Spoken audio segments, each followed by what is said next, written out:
एक समय की बात है। एक छोटे से गांव में एक बहुत ही गरीब ब्राह्मण रहता था, जिसका नाम हरिदास था।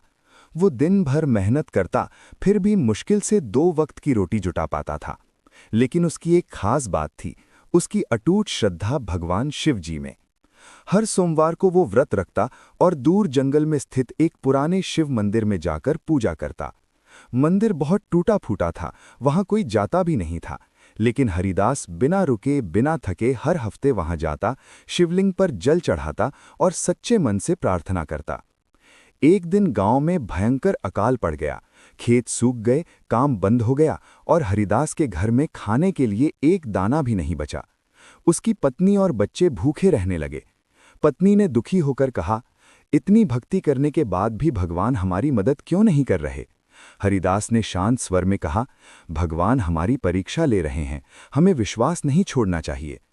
अगले सोमवार को भी वो भूखा प्यासा ही जंगल के मंदिर गया। वहां पहुंचकर उसने देखा कि शिवलिंग के पास एक घायल कुत्ता पड़ा हुआ है, जो दर्द से कराह रहा था। उसके पास कुछ नहीं था, लेकिन फिर भी उसने अपने पास बचा हुआ थोड़ा सा सूखा रोटी का टुकड़ा उस कुत्ते को खिला दिया और अपने गमछे से उसके घाव साफ किए।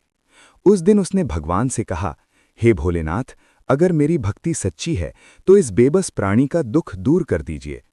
इतना कहकर वो लौट आया। अगली सुबह जब वो उठा तो उसने देखा कि उसके दरवाजे पर एक बड़ा थैला रखा है। उसमें अनाज, कपड़े और कुछ सोने के सिक्के थे। साथ ही एक पत्ते पर लिखा था, तुमने भूखे रहकर भी एक प्राणी की सेवा की, वही मेरी सच्ची पूजा है। हरिदास समझ गया कि वो घायल कुत्ता कोई साधारण जीव नहीं था, बल्कि स्वयं शिव जी ने उसकी परीक्षा ली थी। उस दिन के बाद हरिदास के घर में कभी किसी चीज की कमी नहीं रही, लेकिन उसने अपनी विनम्रता और भक्ति कभी नहीं छोड़ी। वो पहले की तरह ही जरूरतमंदों की मदद करता रहा और भगवान का धन्यवाद करता रहा। सीख: भगवान केवल मंदिर में नहीं, हर जीव में बसते हैं। जो दूसरों की मदद करता है, वही सच्चा भक्त होता है।